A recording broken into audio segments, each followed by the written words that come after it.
తులారాశి వారు ఈ వారంలో ముఖ్యమైనటువంటి వ్యవహారిక విషయాలను పూర్తి చేయగలుగుతారు. స్నేహితులను బంధువులను కలుసుకుంటారు. ఉత్సాహవంతమైనటువంటి కార్యక్రమాల్లో పాల్గొంటుంటారు.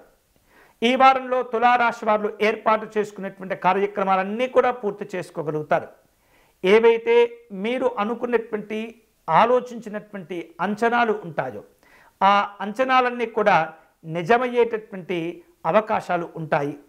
ఆత్మీయులను కలుసుకుంటారు. సలహాలను కూడా స్వీకరించే ప్రయత్నం చేస్తుంటారు.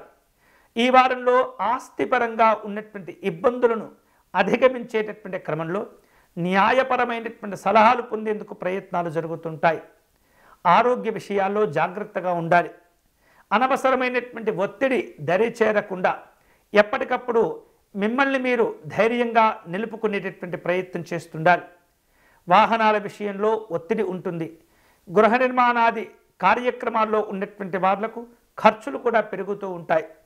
ఎప్పటికప్పుడు ఆర్థిక అవసరాలను జాగ్రత్తగా గమనించుకుంటూ రూపొందించుకుంటూ లోటుపాట్లను సరిచేసుకుంటూ ఉండాలి.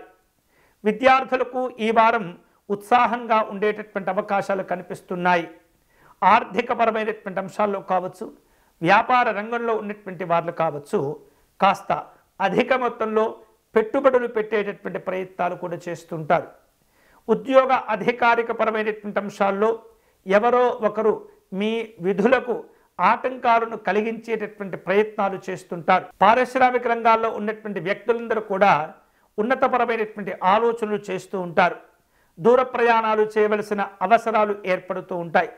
స్నేహితులను కలుసుకుంటూ మాట పట్టింపుల విషయంలో, అభిప్రాయ భేదాల విషయంలో వాటిని పరిష్కారం చేసుకునేటటువంటి ప్రయత్నం చేస్తూ ఉంటారు.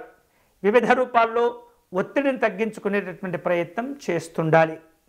ఈ వారం మీకు అనుకూలించేటటువంటి దైవం శ్రీ సిద్ధి వినాయక స్వామివారు.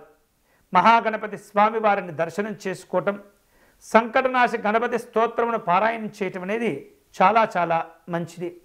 వీలైతే కనుక జిల్లేడి పుష్పాలను సేకరించి మహాగణపతి స్వామివారికి సమర్పణ చేసే ప్రయత్నం చేయండి.